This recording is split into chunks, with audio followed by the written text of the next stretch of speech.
Olá, bem-vindo ao ExpertCast, o podcast dedicado à inovação em saúde. Eu sou Gustavo Meirelles, médico, fundador da comunidade de inovação em saúde e da Saúde 4 vezes. É um prazer lhe dar as boas-vindas para mais um episódio do nosso podcast.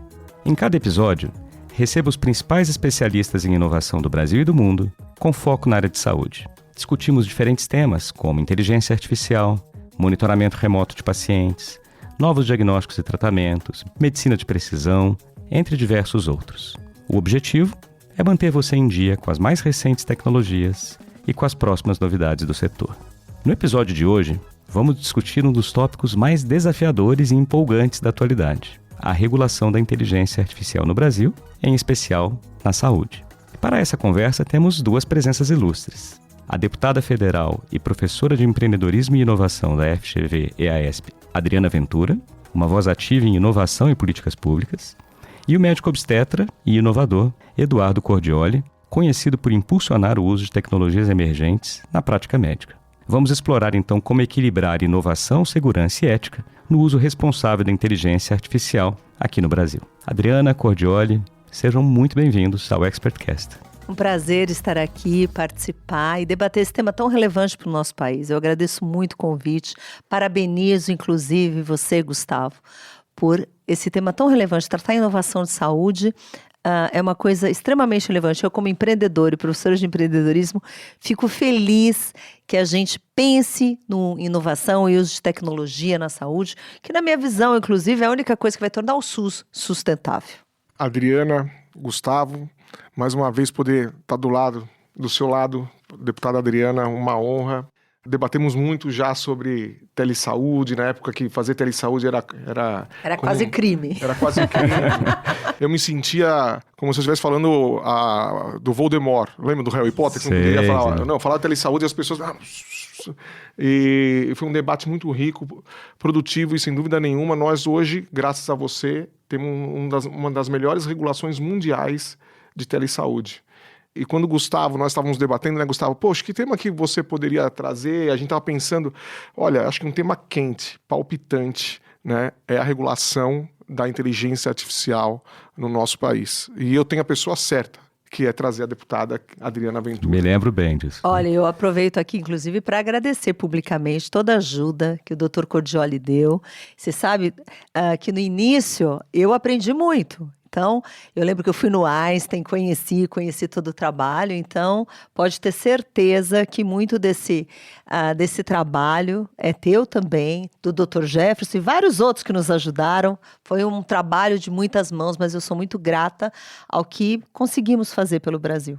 Sem dúvida nenhuma. Foi uma história bonita. E obrigado.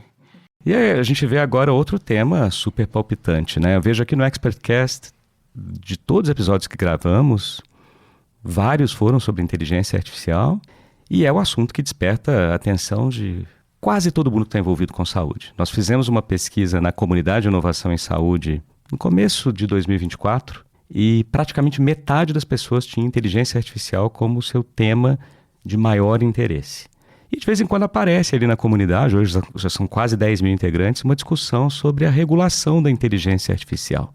Alguns enxergam com bons olhos, outros ficam com receio de acabar afastando o empreendedorismo. Mas até antes da gente falar tão a fundo sobre isso, eu queria entender, Adriana, como que funciona isso na Câmara. Então, não só na Câmara, mas assim, o processo como um todo, né? Explicar para quem está de fora como é que está sendo, em que pé isso está sendo discutido e quando vai ser aprovado. Então, deixo para você aqui agora a pergunta. Não, acho ótimo. É falar um pouco do processo legislativo e principalmente o que envolve a inteligência artificial. Então, a inteligência artificial, havia um projeto que foi aprovado na Câmara em 2021, mais ou menos, que era um projeto principiológico. Então, natural, estamos avançando. Ali tinha algumas diretrizes, algumas premissas, e esse projeto foi aprovado na Câmara e foi para o Senado. O nosso sistema, né, de fabricação de leis, ele é bicameral. Então, primeiro passa numa casa, a Câmara foi iniciadora e foi para o Senado. E chegou lá no Senado e lá teve um outro debate, num determinado momento fizeram uma comissão de juristas, tinha um outro projeto de senador, se eu não me engano o senador Stevenson tinha um projeto de inteligência artificial, um outro senador tinha também, mas o fato é que fizeram uma comissão de juristas e ali levantaram todos os riscos, os problemas, tudo que podia acontecer de ruim, levantaram um monte de problemas e criaram ali um projeto de lei que depois o senador Rodrigo Pacheco protocolou. E assim, é um projeto de lei que tem uma outra visão, não é uma visão assim principiológica, com algumas diretrizes, né? Eu disse, eu sou professora de empreendedorismo, então eu já deixo claro aqui que eu tenho um viés muito forte, que é pela inovação, pela liberdade de criar. E é claro, os grandes riscos são administrados, mas de uma outra maneira. E o que a gente viu naquele projeto de lei foi uma lista de multas, de obrigações, de deveres, de direitos e de outras coisas que, assim, eu como empreendedora olho para aquilo e falei, ninguém vai ter coragem nem de abrir a boca para falar nada que já vai ser multado por alguma coisa. E foi muito interessante, porque dentro desse processo, criaram uma comissão, então estava lá o senador Marcos Pontes, o senador Eduardo Gomes, que hoje é o relator, né, no Senado, e foi muito interessante, porque evoluiu, o debate evoluiu. Eu lembro que nós fizemos uma missão para Washington, foi lá o senador Marcos Pontes, vários outros deputados, senadores, foi muito interessante. E nós pegamos o ecossistema inteiro. Fomos falar com o governo, fomos no Senado, fomos em Health Techs, fomos em muitos e muitos locais ouvir. E era unânime a preocupação desse projeto para o Brasil e o mal que ia fazer para a saúde, para a inovação na saúde. Então, assim, eu lembro que era tanta restrição e eles falavam, PL 2883, eu acho, 2663, agora fugiu o número, mas, de qualquer maneira, todos muito preocupados. Por quê? Essa discussão está acontecendo no mundo inteiro. Isso não é, está acontecendo aqui no Brasil, não. O mundo inteiro tem preocupação.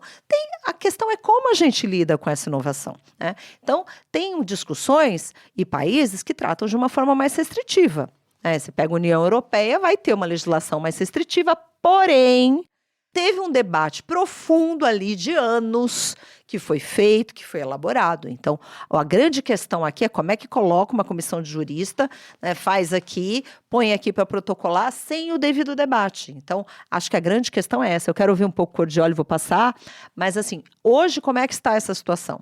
Está no Senado, então já teve muita sociedade civil se mobilizando, ainda bem, pessoal de inovação, pessoal de tecnologia, o pessoal de saúde. O texto melhorou. Hoje ele apresenta outros problemas que depois eu falo quais são, mas o fato é que foi votado na comissão a semana passada e eu estou preocupadíssima com este assunto. Cordioli, com você.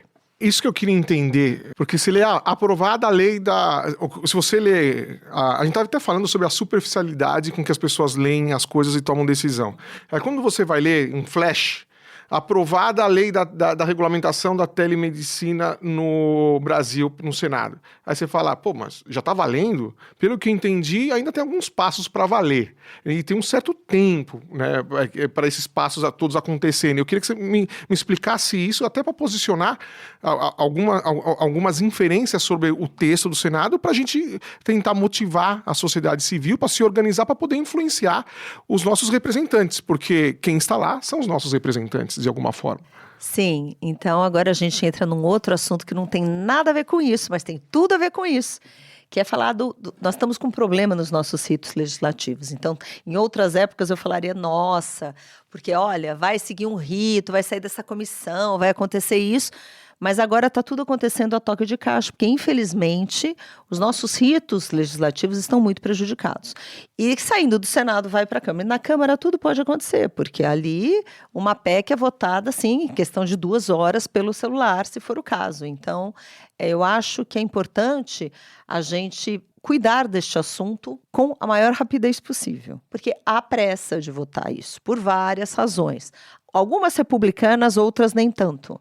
Então, eu acho que é importante a gente mobilizar, ver o que vai sair do Senado, tem muitas emendas, até porque tem uma discussão, porque iniciou na Câmara. Em tese, a Câmara é a casa iniciadora.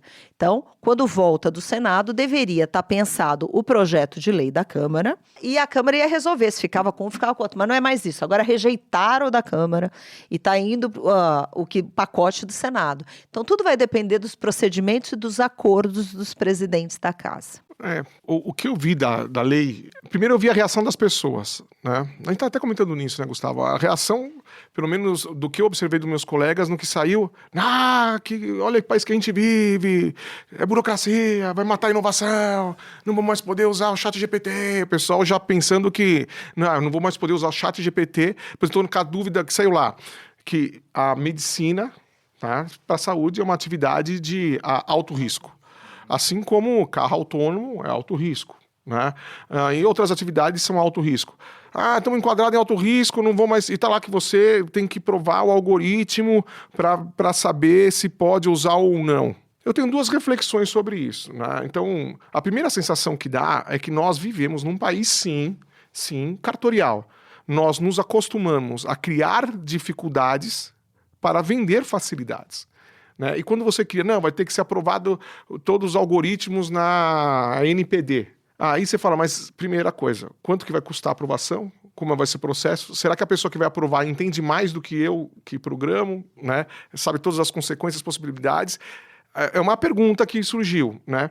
E a gente sabe que eles não vão ter perna. Provavelmente eles vão contratar, pelo que eu ouvi de bastidores, eles querem contratar centros que façam essas validações. Aí, o meu medo inicialmente eu pensei, primeira coisa que eu tive, a reação, vão achar uns centros e sempre vai ter um amigo do amigo que vai arrumar um centro que vai validar mais rápido, por um preço mais acessível do que um outro centro. E, infelizmente, na América Latina, às vezes, tudo se resume a quem você conhece para resolver o seu problema. Então, a minha primeira reação foi essa. Mas a minha segunda reação, que eu senti falta de uma telemedicina regulamentada, porque quando você não tem lei, outras entidades querem fazer leis que não têm a capacidade de fazer lei. Vale tudo, né? Vale Também tudo. é aquela. Quem pode fazer lei? O único que pode fazer lei no Brasil é o poder legislativo. Né? Uhum. Tem umas exceções que o presidente pode fazer lei, mas isso é um outro debate. Né? Tem algumas iniciativas que têm que vir do executivo. Né, que obrigatoriamente vem do executivo, e outras que são iniciativas. Mas não cabe a órgãos regulatórios como ou entidades de classe querer fazer lei, né? Lembra a discussão que a gente tinha? É assim, a gente tem muitos debates, porque todo mundo gosta de colocar o seu quinhão, o seu molho, às vezes, talvez até para tirar proveito disso, ou para se impor como alguma coisa. Então, a gente começa aí, todo mundo quer reservar o mercado para si. Não, então, tem que ser assim, tem que validar, tem que pegar esse carimbo aqui com essa pessoa, tem que pegar esse carimbo aqui com essa pessoa, porque cada um que você tem que passar em vários guichês. Mas eu quero voltar na sua fala, porque a minha pergunta eu lembro que quando nos conhecemos, existia um movimento contra a telemedicina, e vocês eram impedidos de fazer as coisas, e vocês não podiam fazer alguma coisa. Agora, o que eu vejo hoje na inteligência artificial é uma coisa completamente diferente. Então, a pergunta é, regulamentar, ok, mas a gente precisa amadurecer. Então, quem que está sendo impedido de fazer alguma coisa porque a gente teve um momento de regulamentação, foi quando falaram, eu não posso mais fazer, estou em segurança, estou sendo processado, tem gente fazendo isso, tem gente fazendo aquilo. O que está acontecendo hoje? A gente poderia ser protagonista no mundo de inovação, de várias inovações em saúde, várias maneiras para poder vender para o resto do mundo. A gente não, a gente está simplesmente pegando a gente está se acorrentando, se amordaçando, não pode fazer porque senão toma multa de tantos milhões, não pode fazer porque senão 2% do teu faturamento vai acontecer isso. Você está pondo tanto risco, tanto problema, que ninguém vai dar um passo sem ter certeza. E aí nisso já perdemos o protagonismo. Então a minha pergunta para você sobre regulamentação é, qual é o momento correto? É agora? Eu tenho certeza que não. Aí é que tá, Adriana. Eu acredito que você falou muito bem, a gente pode tomar o protagonismo. Se a gente construir o processo de criação, por exemplo, o grande debate, a grande comoção foi por causa das inteligências artificiais generativas, que democratizaram o acesso à inteligência artificial. Elas democratizaram. Só que, inteligência artificial, você tem várias modalidades.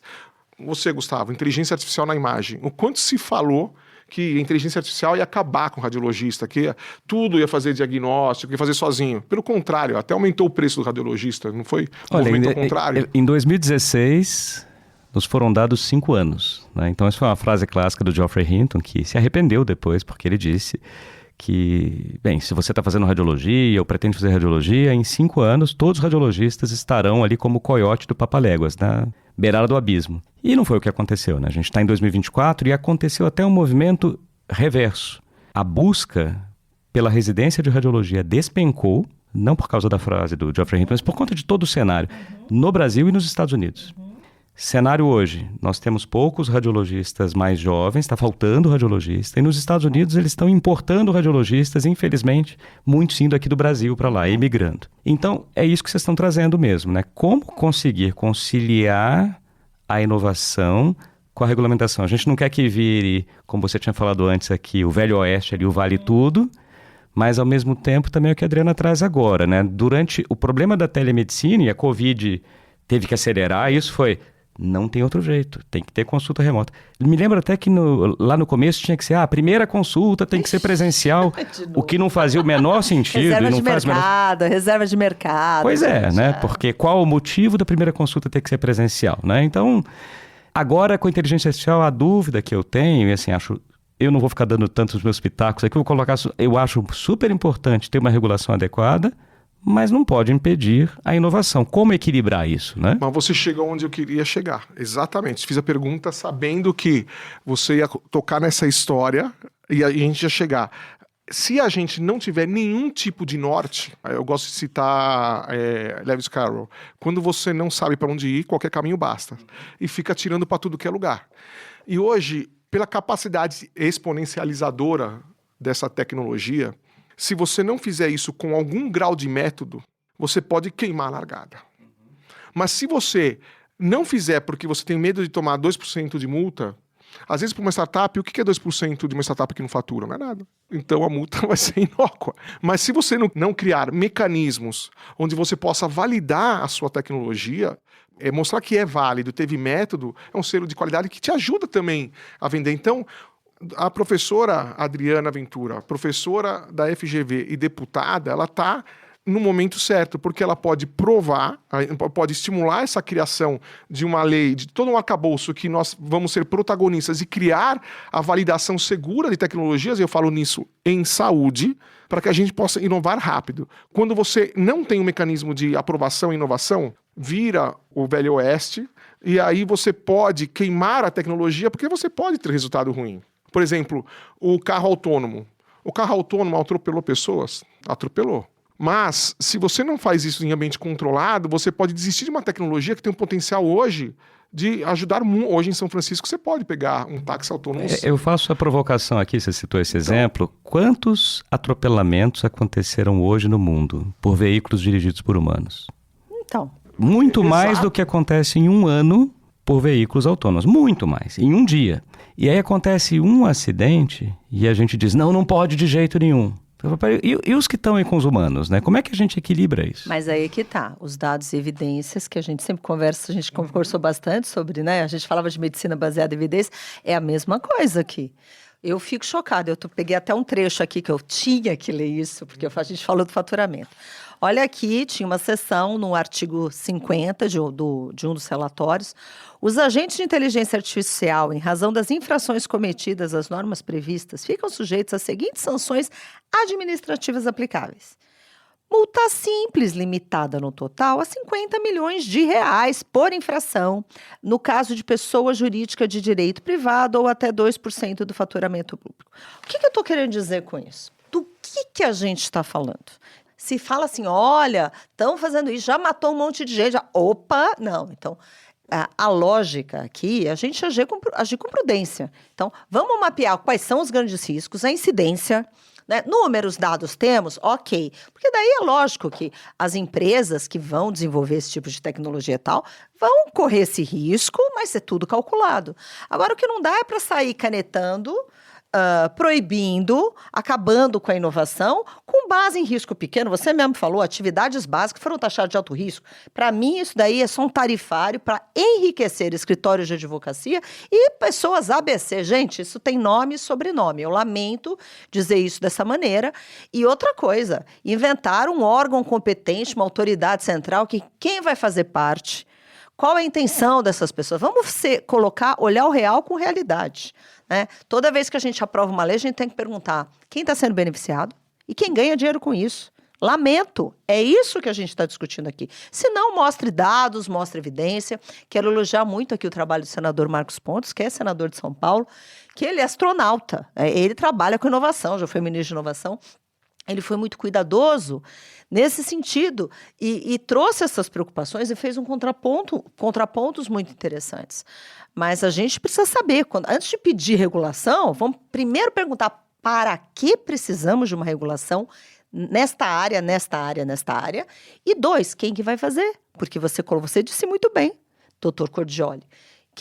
Vão contratar quem? Ah, tá, porque quem é essa autoridade? Quantos são da iniciativa privada? Quantos são da pública? Qual é o conhecimento das pessoas? Falaram de agências reguladoras. Na agência reguladora tem que separar a atividade fim dela disso, porque é muito importante que cada setor tenha o seu olhar, porque são setores diferentes, né? Porque é transversal, mas tem que ser especialistas. Exato. Você falou a palavra que eu queria achar, especialista.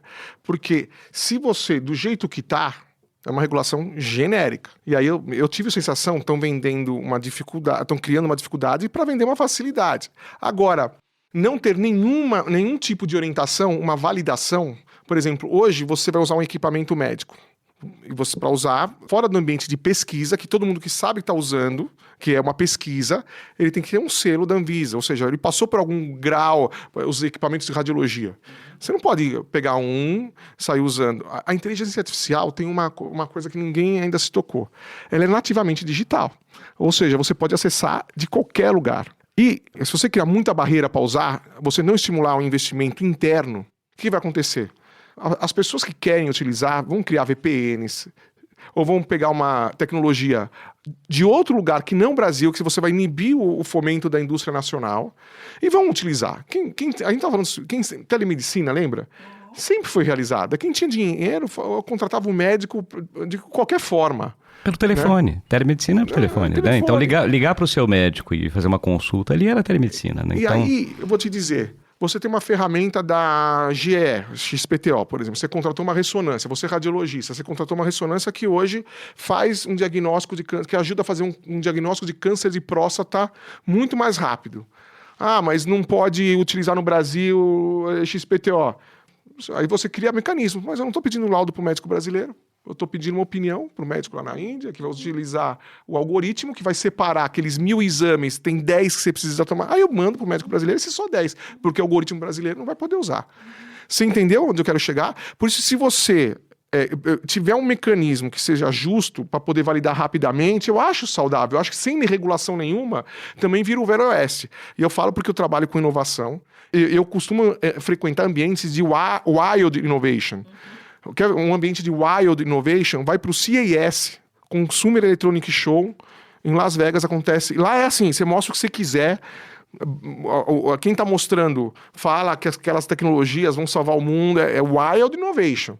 Só que pessoas que não têm a capacidade de discernimento, às vezes podem comprar coisa que não vai te dar um resultado positivo. Por exemplo, eu já tive situações que eu fui apresentado, olha, chegou um app aqui que eu mostro para você e eu vou conseguir ver a sua saturação, eu consigo ver se você está deprimido ou não, se você tem insuficiência cardíaca, só mostrando o app. Primeiro vamos validar, e quando a gente foi para validação, mostrou que não era bem assim. Não era bem assim. Olha, e vejam só, poucas horas depois da nossa gravação, esse projeto de lei, o 2338 de 2023, que a gente conhece como Marco Legal da Inteligência Artificial, foi aprovado no plenário do Senado. Então, agora o texto volta para apreciação da Câmara dos Deputados, e aí, se aprovado, passa de novo no Senado, que o avalia e depois manda para o presidente sancioná-lo.